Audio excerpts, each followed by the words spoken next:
And so he looked at him and said, well, I'll give him the king's armor. So he dressed him up in the king's armor. And David said, you know what? I'm used to the bush where I don't need armor, where I can go around with just my sling. I don't even need a spear. So you take your armor and leave me with my sling. Catapult.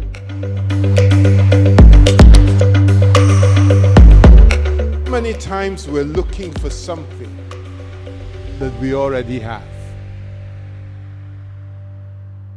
There's almost nothing that God expects from us that He hasn't equipped us with. And so I titled my message today, What You Have is All You Need. What you have is all you need. Now, I shared this message or a similar message about 30 years ago. And I even wrote a book about it. Somebody remembers the book.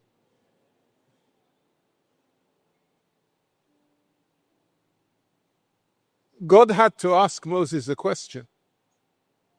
In Exodus chapter 4, and just the first 3 verses to start with. Exodus chapter 4, verses 1 to 3. Now just pick one verse. He says to Moses, when Moses is questioning him, he says, what is that in your hand? What is that in your hand? And Moses said, a rod. And you know the story. He said, cast it on the ground. He cast it on the ground and it turned into a serpent.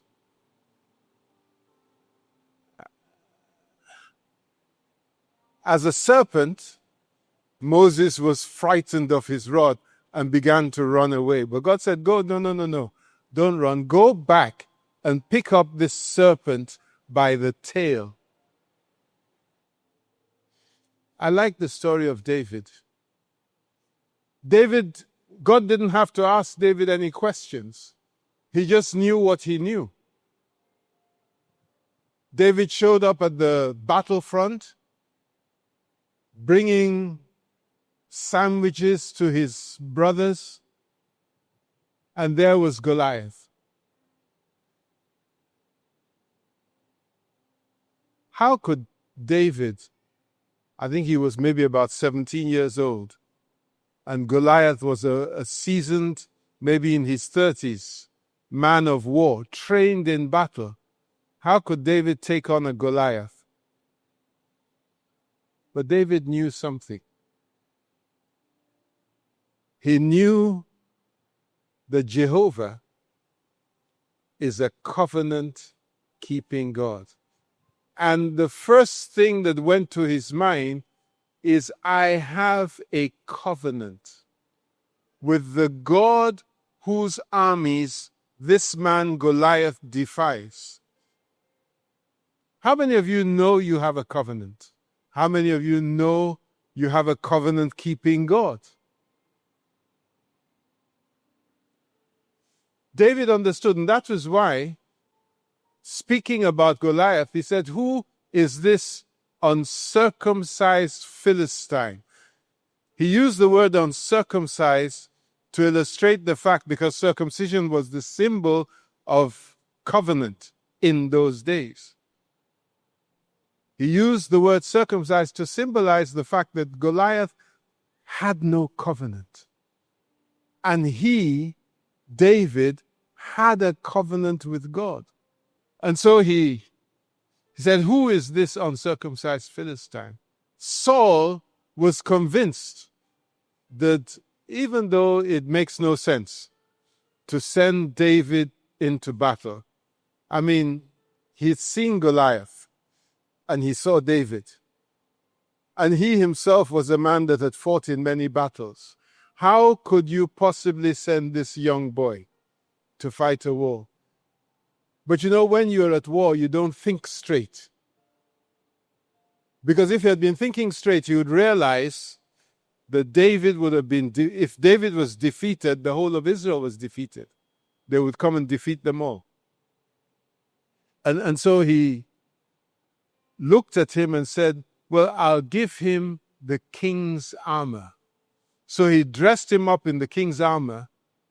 And David said, you know what? I'm used to the bush where I don't need armor, where I can go around with just my sling.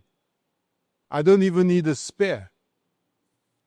So you take your armor and leave me with my sling, catapult.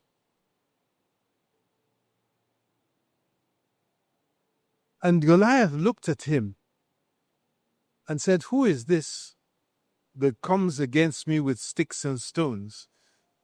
Like the rod was the rod of God, the sling had become the sling of God. All he did was to pick some stones, and he fired his catapult at Goliath. This is an awesome, awesome, awesome battle. Goliath was wearing a helmet, thick metal helmet. David's stone, once it had left the sling, acquired the velocity of a bullet. Humanly impossible, but divinely easy. It pierced through Goliath's helmet and sank into his skull and cut off the supply of blood to his brain. And you know, ballistic experts will tell you that if a person is hit by a bullet in the forehead, he's going back. He's going to end up on his back. But Goliath ended up on his stomach. He was facing his next journey, which was down to hell. How did that happen? Well, I have my own theory. I will know on the day I get there whether it is right or wrong. But I believe as David released that stone, there was an angel standing behind him that just went, and the stone became a bullet. And then as it pierced through Goliath's helmet, there was another angel standing behind him, said, who are you, this uncircumcised Philistine, to defy the armies of the living God? You're not going to end up on your back facing heaven. You're going to end up on your stomach facing hell. What did David have? He had a covenant-keeping God. You have a covenant-keeping God. We've talked about Moses. We've talked about David. Let's talk about the prophet's widow. Her husband had died. There was no hope for her. The creditors were coming the next day, and they were going to take her sons. In those days, you borrowed money, you couldn't pay, you let them take your children into slavery. They were going to take her 2 sons into slavery. Now, no mother would let 1 son, let alone 2, go into slavery. So she ran to Elisha. Prophet, what am I going to do? What did the prophet say? He said, what do you have in your house? What do you have in your house? The 2 Kings, and the story is from chapter 4, verses 1 to 7. 2 Kings. What do you have in your house? And she thought about it. I mean, if they ask me what I have in my house now, I have a list of things.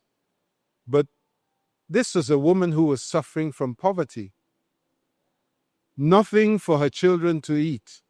What did she have in her house?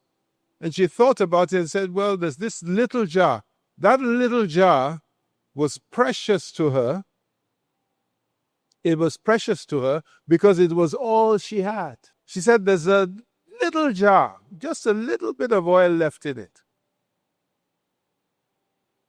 And Elisha said, go. What you have is all you need. Go and borrow some vessels. Borrow not a few.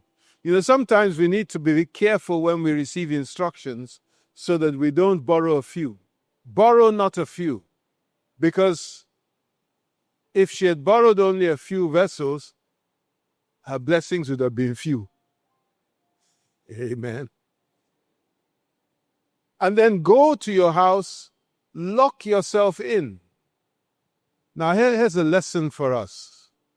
When God is about to do something, don't make a public demonstration of it. God wanted her to lock herself in because there are many people that had watched this widow borrowing vessels, and they were wondering, what does she plan to do with these vessels? What does she plan to do with these vessels? So they were curious, and they would have been peeping. What is she going to do? And all that attention could have distracted her from the faith that she was acting on the word of Elisha. And so, you know the story. She began to pour oil from her little jar of oil into these vessels. And every vessel was filled.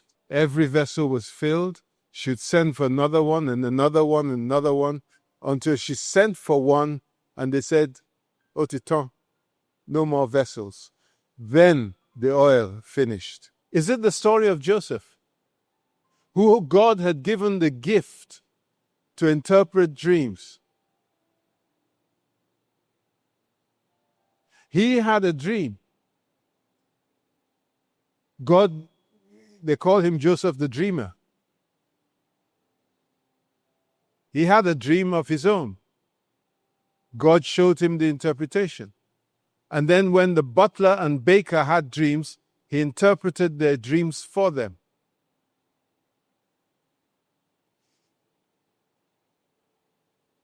And then Pharaoh had a dream. Pharaoh's dream was a little different. Pharaoh had warned, not only did he have a dream, he refused to tell the people what his dream was.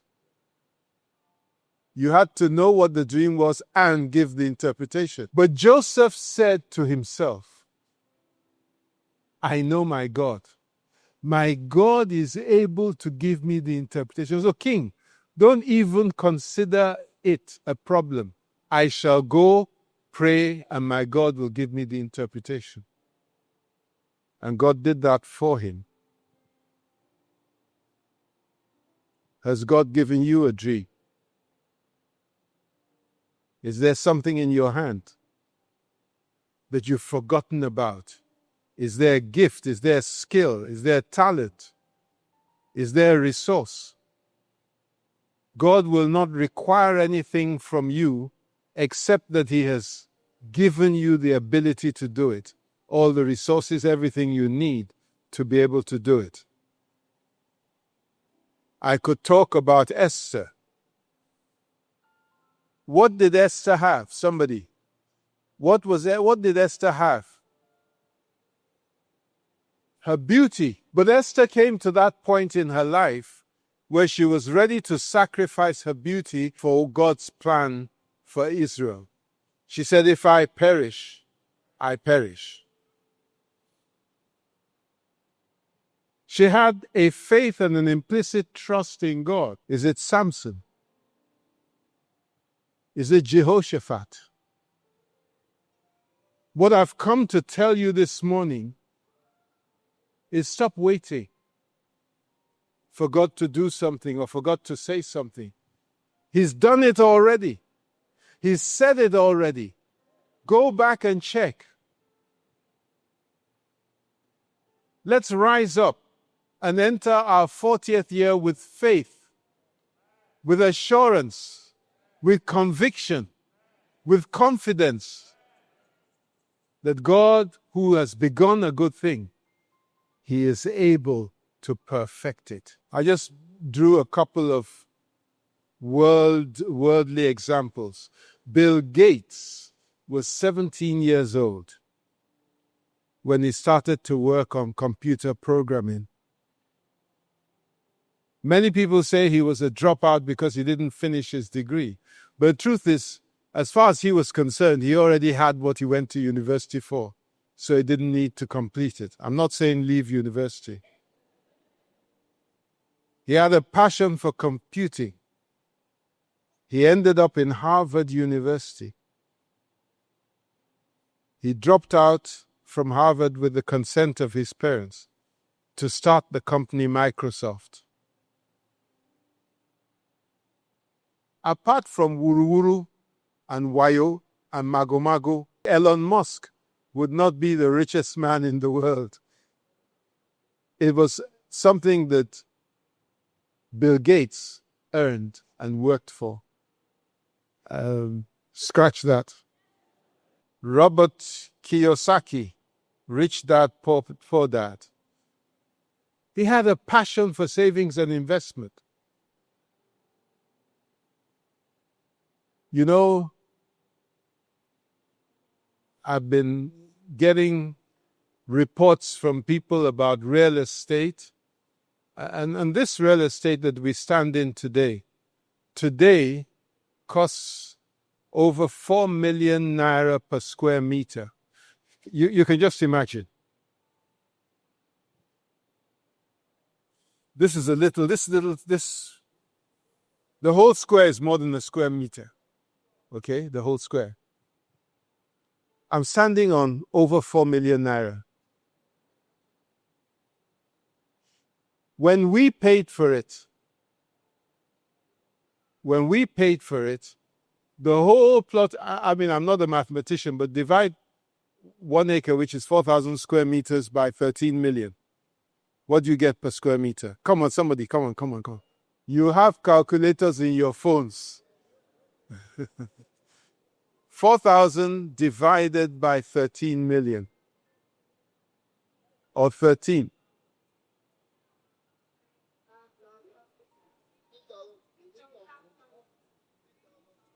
3,000, I'll take your word for it.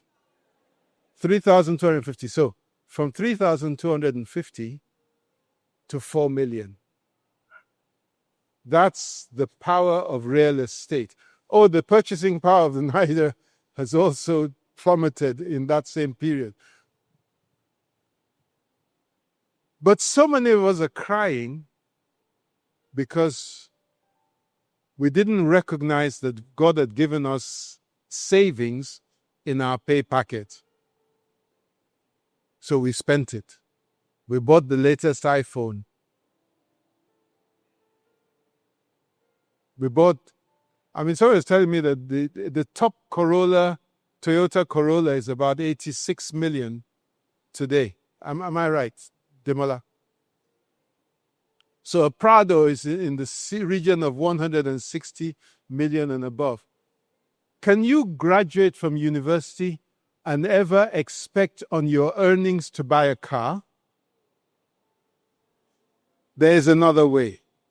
Trusting in God. Amen. They're making you clap on your own.